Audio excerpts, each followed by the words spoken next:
Bueno, ¿cómo están? ¿Cómo andan?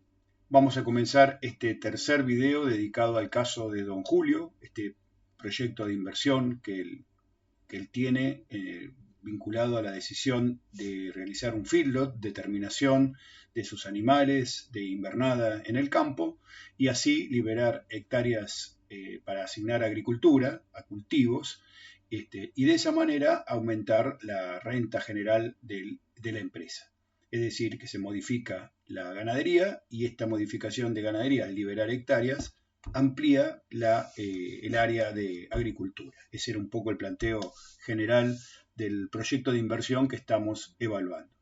Y bueno, ya habíamos pasado por las etapas anteriores, así que vamos a compartir la presentación, en donde habíamos ya evaluado, primero formulado, después evaluado el proyecto de inversión. Habíamos llegado a este flujo de fondos relevante del proyecto, que es lo que nos permitió su evaluación desde distintos criterios, desde distintos puntos de vista. Nos está quedando esta tercera etapa que de alguna manera interactúa con las dos etapas anteriores, que es la etapa del financiamiento del proyecto. Para eso es muy importante cuando lo evaluamos al proyecto desde el punto de vista del criterio financiero, justamente, ¿no? Porque de allí sacamos conclusiones que nos van a orientar acerca de las necesidades de financiamiento que el proyecto tenga. Esto del financiamiento tiene que ver con los distintos tipos de decisiones que podemos tomar acerca del proyecto. Una cosa es el proyecto en sí, más allá de cómo lo voy a financiar, es decir, el activo del proyecto, todo lo que el proyecto incluye como capital a invertir, ya sea inversiones propiamente dichas o capital de trabajo. A esto lo llamamos el activo del proyecto, el proyecto en sí mismo, sin tener en cuenta de dónde proviene el financiamiento de ese activo, el capital total. Si yo hago una inversión, bueno, ¿cuánto cuesta esa inversión? Después veremos el financiamiento de esa inversión, pero primero hay que evaluar qué es lo que hemos hecho a través del BAN del activo y la TIR económica, que es la que hemos calculado hasta ahora, a ver si esa inversión en sí misma es conveniente desde los distintos puntos de vista y sobre todo desde el punto de vista económico a través del valor actual neto y la tasa interna de retorno. En una segunda etapa, una vez que hemos evaluado si invertir en ese activo, que son bienes y derechos, es conveniente, entonces ahí sí nos abocamos a las decisiones de financiamiento. Separamos decisiones de inversión de decisiones de financiamiento. Las decisiones de financiamiento, en definitiva, se reducen a elegir o seleccionar cuánto de patrimonio neto, o sea, de capital propio, y cuánto de pasivo, o sea, de capital externo, a través de distintas fuentes, pueden ser préstamos bancarios, créditos comerciales, en el caso de empresas más grandes, emisión de obligaciones negociables, puede ser alternativas de financiamiento no tradicionales, operar a través de las fintech y lograr un financiamiento a partir de acreedores pequeños que colaboren con el proyecto, o también a través de fintech se puede también conseguir inversores que actuarían en ese caso como socios del proyecto, es decir, que estarían aportando patrimonio neto. Sabemos que el que aporta un pasivo está fijando su retribución como una tasa que depende del capital aportado. Tanto por ciento por cada 100 pesos que presto a la empresa, yo después percibo tanto por ciento. Ese es el interés. No depende del resultado del negocio, sino que depende del monto involucrado en el préstamo en sí. Por eso genera riesgo para el empresario. Genera riesgo porque genera un apalancamiento. Hay un punto fijo, hay un valor fijo a pagar, que es ese interés, y que no depende del resultado que después eventualmente tenga el negocio.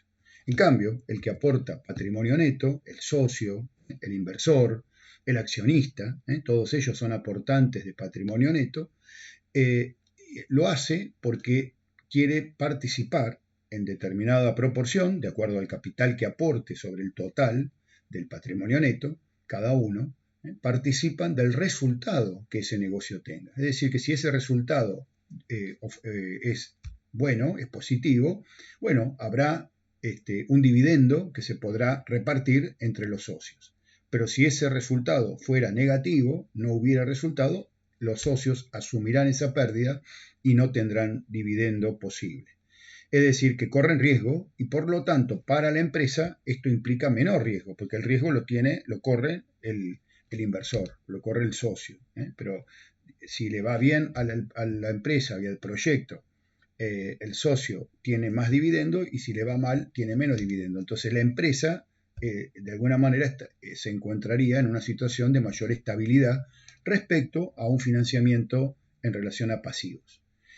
No implica tener un financiamiento en base a pasivos, no es ni bueno ni malo en sí, ¿no? Hay que evaluar cada situación. Una empresa o un proyecto apalancado a través de un crédito, de un préstamo, no necesariamente eso quiere decir que esa empresa esté en una mala situación o que no le convenga, sino que son decisiones que hay que evaluar en cada caso. Es más, hay veces que la toma de un crédito apalanca positivamente al proyecto o a la empresa y termina obteniendo, como después veremos, una rentabilidad superior a la que hubiera tenido si se hubiera financiado exclusivamente con patrimonio neto. Es decir, que hay veces que se puede incurrir en la toma de un pasivo no por razones financieras, no porque uno no tenga el dinero para financiar el proyecto, sino por razones económicas, para mejorar la rentabilidad patrimonial del proyecto.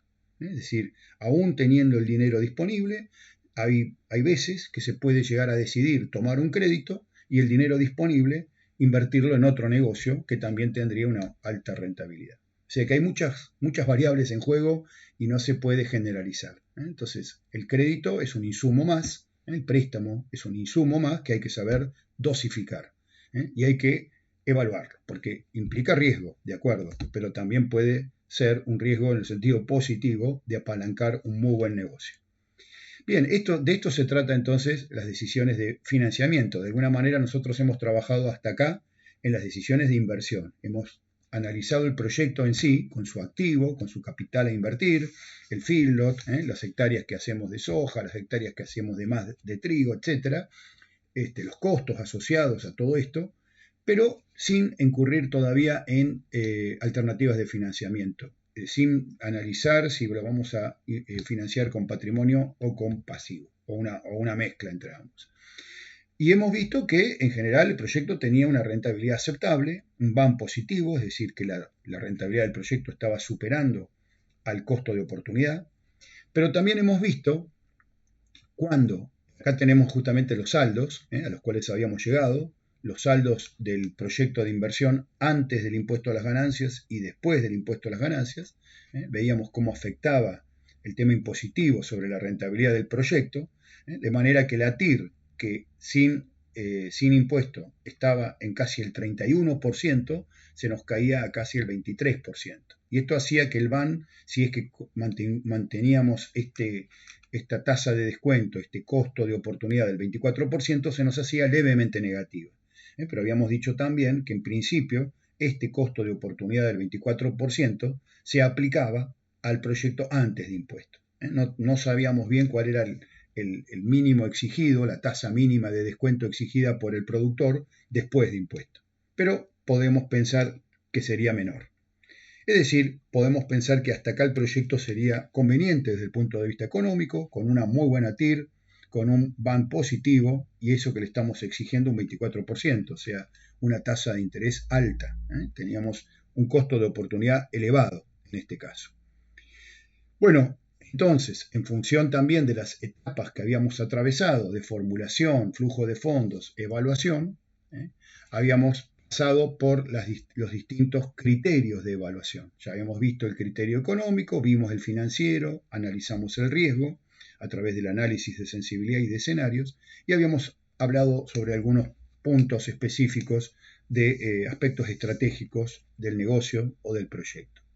Cuando evaluamos al proyecto desde el punto de vista financiero, voy a recordar rápidamente, porque esto lo vimos en el video anterior, habíamos calculado el periodo de repago, que era 2,9 años, prácticamente 3 años, era el momento en el cual, a partir del cual se cubría la inversión y los saldos negativos del proyecto.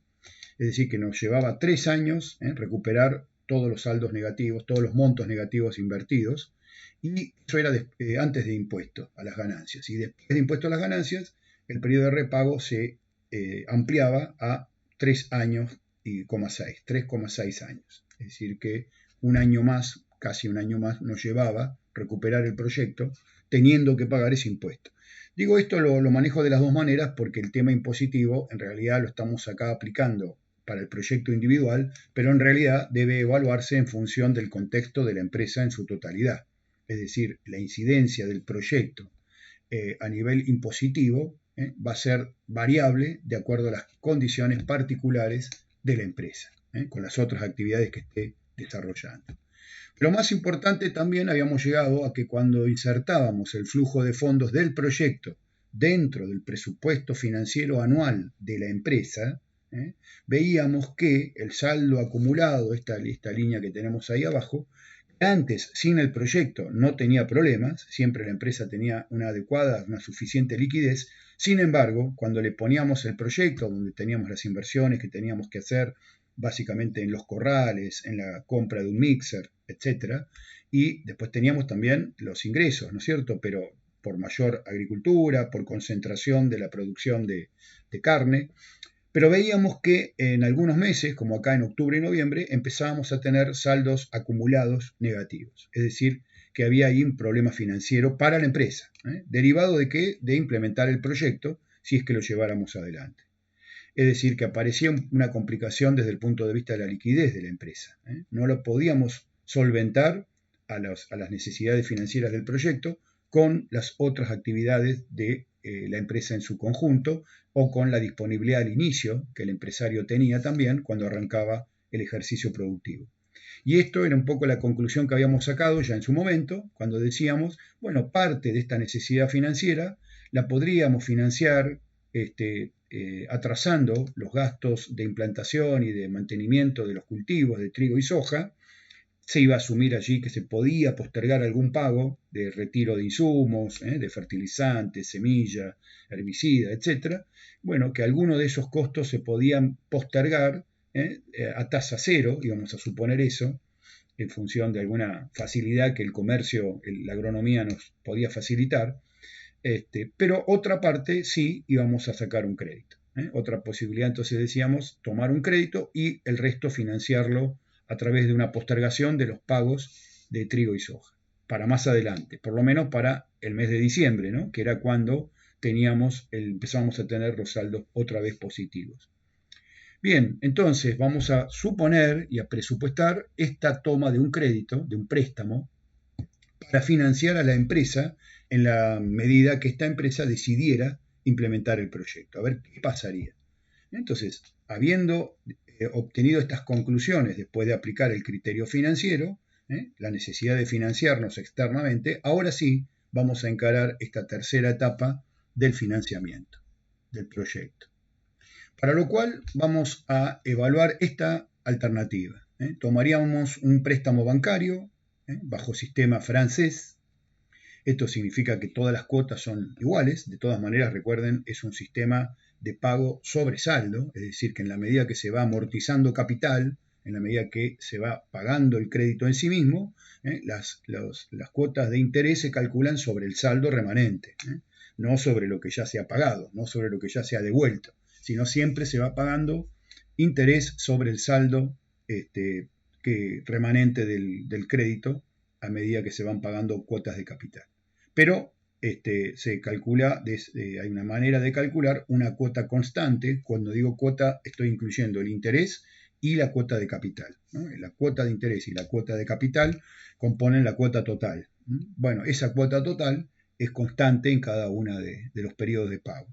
Vamos a suponer un sistema francés con un plazo de 3 años. Vamos a suponer cuotas semestrales. Cada 6 meses hay que pagar una cuota. Es decir, 2 cuotas por año, y en total entonces estaríamos pagando 6 cuotas, porque son 2 por año durante 3 años. Vamos a partir de una tasa real anual, no vamos a considerar acá la tasa nominal, sino una tasa real anual, como si fuera un crédito en dólares. Y esta tasa real anual, es decir, no considera obviamente la inflación interna que tuviera el país, es del 14%, o digamos una tasa en moneda extranjera, digamos. El monto a financiar, $69.750, que corresponde al 60% de la inversión y del capital de trabajo que el proyecto requería en el momento cero, en el inicio.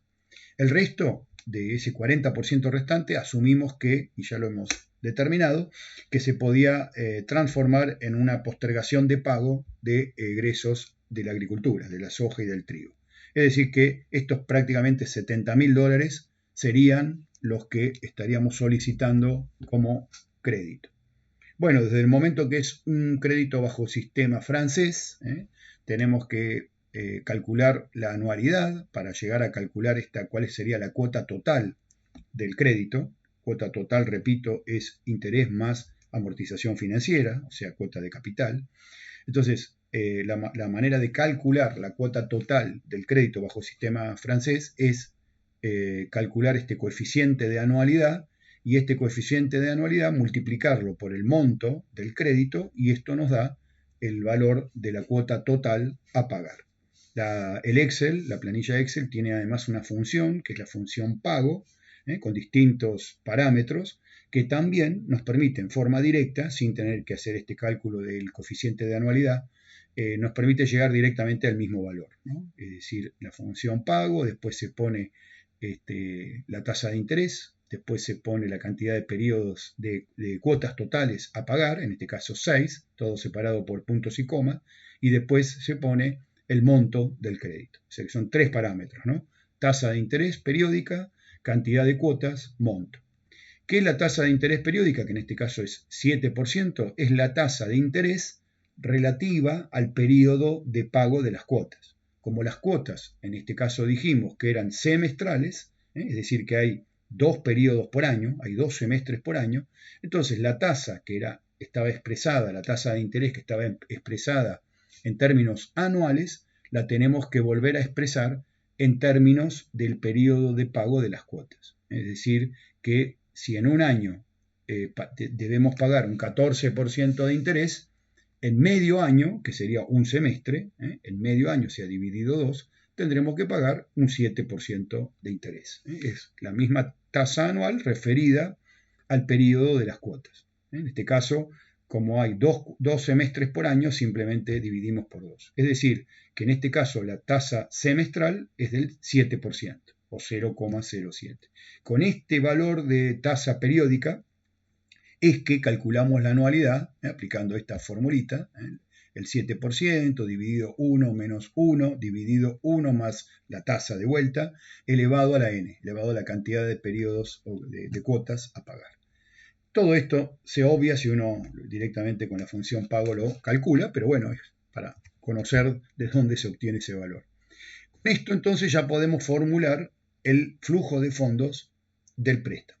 Ya sabemos que la cuota total sería de 14.633, es el valor al cual ya habíamos llegado, y en función de ese valor podemos entonces ir calculando los otros componentes, ¿no? Sabiendo que en el primer semestre vamos a pagar un 7% de 69.750, entonces podemos saber que el componente interés dentro de la cuota total es de 4.883. Lo que queda, por descarte, 14.633 menos el interés de 4.883, nos quedaría entonces una amortización financiera de $9.751. Entonces podemos, digamos, de alguna manera estimar los componentes de esta cuota total en términos de componente interés y componente amortización financiera. Entonces ya también, habiendo calculado la amortización financiera, podemos calcular el saldo remanente. Si debíamos 69.750 y cancelamos 9.751, el saldo deudor ahora es de 59.999. Sobre este valor se aplicará la siguiente cuota de interés, el 7% de 59.999, es 4.200, y después por diferencia de la cuota total, 14.633 menos 4.200, puedo estimar la amortización financiera, que de vuelta me permite volver a calcular el saldo remanente, sobre el mismo calcular el interés por diferencia de la amortización financiera, y así hasta finalizar las cuotas del crédito. Una simplificación que se puede hacer no es, perdemos exactitud cuando hacemos esto, pero para simplificar y para poder integrar el flujo de fondos del préstamo al flujo de fondos del proyecto, tenemos que hacer una adecuación de los periodos de tiempo. ¿Por qué? Porque acá tenemos que las unidades de paso del tiempo son semestres, debido a que las cuotas eran semestrales. Y si las cuotas hubieran sido mensuales, bueno, tendríamos cada uno de estos numeritos serían meses. Lo mismo si las cuotas hubieran sido trimestrales, en ese caso estaríamos hablando de trimestres, ¿no? Entonces, en este caso que tenemos 6 periodos de tiempo, 6 semestres, y resulta que el flujo de fondos del proyecto lo tenemos especificado en año por año. Cada periodo de tiempo que hemos analizado en el flujo de fondos era un año. Entonces, tenemos que armonizar, en este caso, semestres con años. Entonces, una simplificación, repito, donde vamos a perder un poco de exactitud, pero a los fines del cálculo que después hacemos y de los resultados que obtenemos no generaría una diferencia significativa, es agrupar cuotas, cuotas totales, hasta llegar a cuánto se pagaría en el total del año.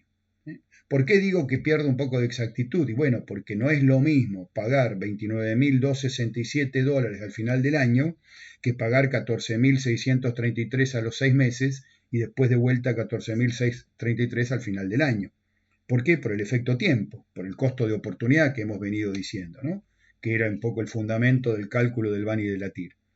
Bueno, acá estaríamos, sin embargo, obviando esta diferencia y sumamos directamente los valores y los tomamos como una totalidad a pagar dentro del año. Se puede mejorar este cálculo, por supuesto, haciendo una capitalización, pero no lo vamos a hacer ahora, ¿no? Vamos a simplemente decir que dentro del primer año, o sea, tanto sumando la cuota del primer semestre más la cuota del segundo semestre, estaríamos en definitiva pagando una totalidad en el primer año de $29.267, que sería la suma de las dos cuotas. Lo mismo va a pasar en el segundo año, donde volvemos a pagar dos cuotas de $14.633, o sea, un total de $29.267, y lo mismo pasaría en el tercer año, donde volvemos a pagar la cuota quinta y la sexta. Es decir, que hacemos acá una simplificación de cálculo de cuota anual. Y lo mismo podemos hacer con el cálculo del interés, sumando los intereses que vamos pagando en cada semestre, sumándolos de a pares para llegar a un valor total anual. Es decir, 4.883 más 4.200, esto sería 9.082, 3.470 más 2.688 son 6.158 y 1.852 más 9.57 nos da 2.809. Ahora vamos a ver para qué vamos a usar esta información.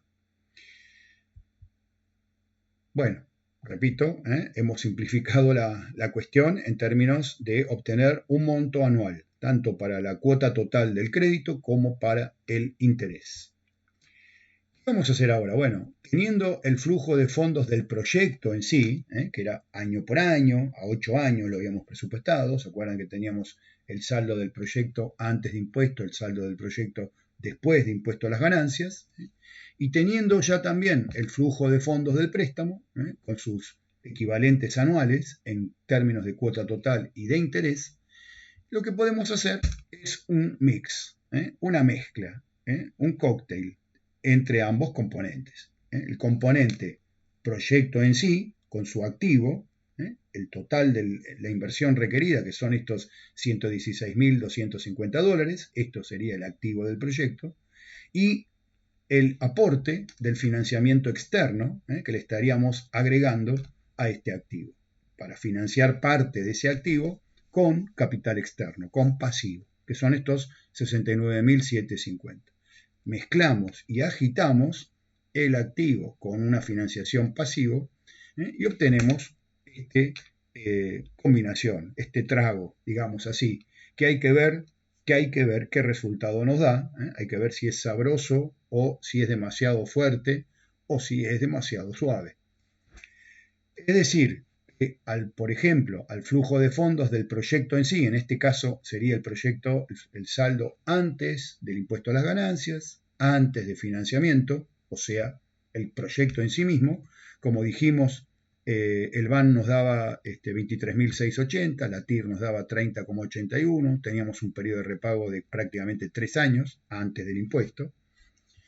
Le podemos agregar, lo podemos integrar en este mix con el préstamo. Y el préstamo vamos a tomar las cuotas anualizadas que ya habíamos calculado. Es decir, ¿se acuerdan? Los 29.267 dólares de cuota. Vuelvo para atrás, era la suma de las dos cuotitas semestrales de 14.000 y pico cada una, que en total me hacían 29.000 y pico de dólares por año. Bueno, estos 29.000 y pico de dólares por año es lo que ahora lo agrego acá, negativo, en los primeros 3 años. Después ya el crédito se canceló, con lo cual continuaría el flujo de fondos normal del proyecto. Y volvemos a calcular un nuevo flujo, un nuevo saldo, integrando ambos componentes, haciendo esta mezcolanza, este cóctel entre el proyecto en sí y el crédito. Entonces, lo que antes era 39.292, ahora nos queda 10.026, porque ¿qué estamos diciendo? Que si a este proyecto lo financiáramos con este préstamo, en definitiva, a los dueños, a los socios, el saldo que les quedaría como retribución del proyecto serían 10.000 dólares, 10.026, ¿no? Porque habría que pagar una cuota del crédito de 29.000. Pero también se achicó el capital invertido. En vez de tener que invertir 116.000 por parte de los socios, ahora tendrían que invertir 46.500. ¿Por qué? Porque ya se obtuvieron 69.750 del préstamo. Es decir, ingresaron 69.750 dólares en el momento cero, con lo cual se achica la inversión de capital propio, a cambio de un costo, en este caso estas 3 cuotas, que hacen que se reduzca de alguna manera el saldo para los dueños. Una vez que ese crédito se canceló, como en este caso, después del año 3, ahí continúa el flujo de fondos normal del proyecto, ya sin ningún otro costo financiero que agregar. Bueno, entonces, de vuelta, teniendo este nuevo saldo, este nuevo flujo integrado, podemos volver a hacer las mismas evaluaciones que habíamos hecho antes sobre el saldo del proyecto en sí. Podemos volver a calcular el periodo de repago, en este caso me da 3,42 años, se expandió, antes era prácticamente 3, ahora me lleva medio año más, aproximadamente, debido a las cuotas de crédito que hay que pagar. Y también me permite calcular un nuevo BAN, una nueva TIR. Vamos a ver un poquito esto, ¿no? La TIR no hay mucho problema, no hay mucho que aclarar. La TIR la volvemos a calcular en función de todo este flujo de fondos, ¿no? Que arranca en 46.500 y después las distintas cuotas. Fíjense qué pasó con la TIR, ¿no? Cuando estamos trabajando antes de impuestos, ¿no? Antes de considerar el impuesto a las ganancias, porque esto, lo habíamos aclarado, puede ser, habíamos hecho una estimación, pero puede ser variable de acuerdo a las circunstancias propias impositivas de cada empresa. Fíjense que la TIR, antes del financiamiento, la TIR del activo, la TIR que implica invertir 116.250 dólares, era de 30,81. Y ahora, después del financiamiento, es decir, incorporando el financiamiento externo, incorporando el préstamo dentro del flujo de fondos integrado, la TIR aumentó.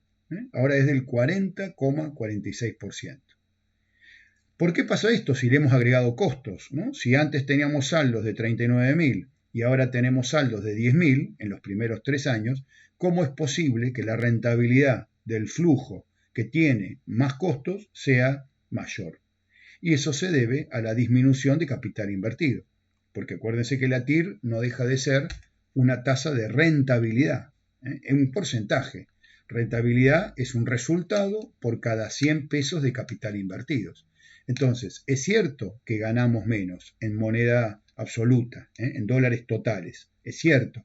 Antes teníamos 228.840 a favor y ahora 210.790 a favor, es decir, se redujo, pero se redujo en forma más que proporcional la inversión inicial. Ven que la inversión inicial está a menos de la mitad, o sea, el activo sigue siendo 116.000, pero el patrimonio neto, que es ahora la base para calcular la nueva TIR, es de 46.500. Entonces, Antes que decíamos que la TIR era de 30,81%. Por ciento de cada 100 ¿qué? De cada 100 dólares de capital invertido, tomando como base que el 100% eran los 116.000. Ahora, en cambio, la base sobre la cual tenemos la inversión ya no es 116.000, es 46.500. Porque esta TIR, a la que estamos llamando TIR financiera, es la TIR del patrimonio neto. Es la tasa de rentabilidad que nos estaría dando el patrimonio neto. Es decir, ¿qué rentabilidad nos están dando estos 46.500 dólares? Entonces, como el denominador se achicó en forma más que proporcional al numerador, la rentabilidad, que es el resultado dividido el capital, aumenta. El numerador bajó porque tenemos los costos del crédito, pero el denominador bajó más que proporcionalmente en este ejemplo, ¿no? En este caso. Eso explica que la TIR financiera supere a la TIR económica. Entonces, tenemos ya una TIR económica, que era la que habíamos calculado anteriormente, o TIR del activo, de los 116.250 dólares, y ahora tenemos una TIR del patrimonio neto, o TIR financiera, vinculada a los 46.500. Esta sería la rentabilidad, cuánto ganarían por cada 100 dólares los socios, después de haberse financiado y después de pagarle al acreedor lo que le corresponde.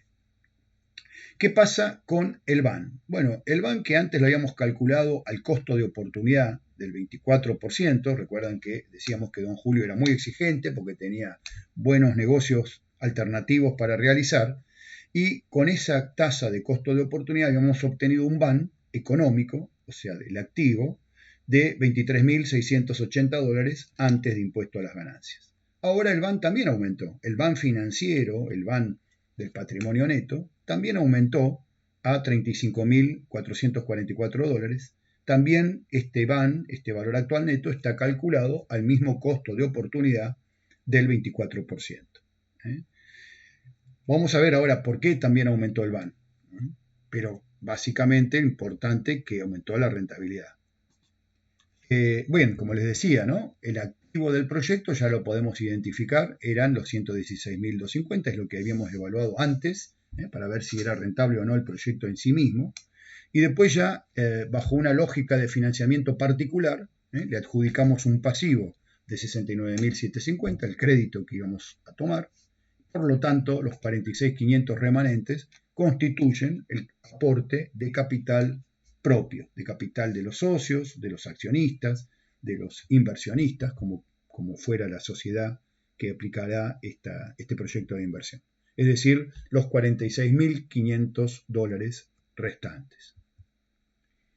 Entonces, primer paso, fíjense que hemos calculado el BAN al costo de oportunidad, el BAN económico, el BAN del activo al costo de oportunidad.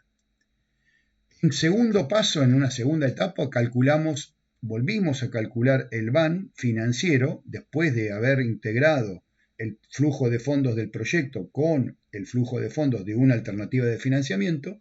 Hemos vuelto a calcular el BAN y la TIR también al costo de oportunidad. Nuevamente al costo de oportunidad. O sea, el costo que le hemos adjudicado al capital ha sido el costo de oportunidad. En realidad ahora vamos a hacer una mejora de esto, ¿no? Porque en realidad este BAN primero, el número 1, digamos, este BAN y esta TIR, pero sobre todo el BAN, que lo habíamos calculado el costo de oportunidad, en realidad deberá ser reajustado, porque como vamos a ver, no le corresponde, cuando ya tenemos una lógica de financiamiento explicitada, cuando ya hemos definido una alternativa de financiamiento, en realidad el costo del capital, lo que nos cuesta invertir estos 116.250 dólares, no es el costo de oportunidad solamente. ¿Por qué? Porque hay un préstamo metido también que tiene un costo que tal vez sea diferente al costo de oportunidad. Ahora lo vamos a ver a eso. Bien, pero si distingamos las dos situaciones, ¿no? Tenemos dos BAN y dos TIR, antes de financiamiento y después de financiamiento. ¿Qué es lo que, bueno, acá está el mismo procedimiento, pero hecho, está antes de impuesto y después de impuesto. Antes de financiamiento, antes de impuesto, acá tenemos el saldo, y antes de financiamiento, después de impuesto, acá tenemos el saldo y sus respectivos indicadores. Ahora también podemos calcular de vuelta ambos flujos, ambos saldos y los indicadores después de financiamiento, ya teniendo en concreto una alternativa de crédito particular, como la que hemos evaluado. Entonces, lo único que acá hay que hacer, otra cuestión también, si queremos calcular el saldo del proyecto después de financiamiento, y aparece un nuevo costo deducible. Así como antes habíamos deducido del impuesto a las ganancias, no solamente los egresos del proyecto, sino también la amortización económica, la amortización de los bienes de uso, porque es un costo que la legislación nos permite deducir del impuesto a las ganancias, la amortización económica anual. ¿Se acuerdan que la habíamos calculado aparte? La habíamos restado para el cálculo del impuesto a las ganancias y después la habíamos sacado a la amortización del flujo de fondos, ¿no? Pero sí habíamos deducido, habíamos puesto como costo el impuesto a las ganancias. Bueno, acá ocurre algo similar, pero con los intereses. Los intereses financieros, los intereses del préstamo, también son deducibles como costo, son deducibles del impuesto a las ganancias. Con lo cual, tenemos que no solamente al saldo del proyecto después de impuesto restarle las cuotas del crédito y sumarle el aporte del crédito en el momento cero, sino que tenemos que recalcular los costos deducibles y recalcular el impuesto a las ganancias. Entonces, los costos deducibles eran básicamente la amortización económica, como hoy les dije, pero también en los primeros 3 años, que es cuando estamos pagando el crédito, hay que agregarle el interés, porque es otro costo deducible de impuesto que nos permite la legislación.